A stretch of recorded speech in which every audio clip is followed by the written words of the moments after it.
Demək, Azərbaycan ərazisində Gəncədən başlayırdı. Şimalda Tiflisdən,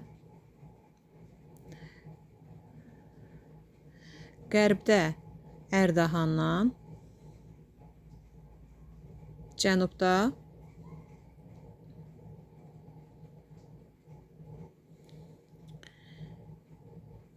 İrəvana qədər olan əraziləri əhatə edirdi.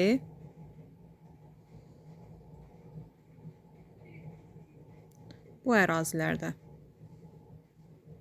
2-3-cü yüzilliklərdə bizim İranın qərbə doğru Hunların köçü nəticəsində, yəni yavaş-yavaş türk tayfaları gəlirdi qərbə doğru və bu tayfalar gəlib bu ərazidə yerləşirlər. Həmin o tayfaları qeyd edim ki, Qaraqapaqlar kimi də tanıyırdılar. Həmin o tayfalar Barsmir tayfaları idi. Xəzərlərlə bir yerdə gəlmişdi. Azərbaycanın şimalından 2-3 ay boyu səpələnərək bu ərazilərdə məskunlaşmışlar. Əsasən də özlərinə məskəni şimalda Tiflis, qərbdə Ərdahan, cənubda İrəvan, şərqdə Gəncəyə qədər olan geniş ərazilərdə məskən salırlar və özlərini başqa adla adlandırmağa başlayırlar ki, onların adları ilə də həmin bu ərazilər necə adlanırdı?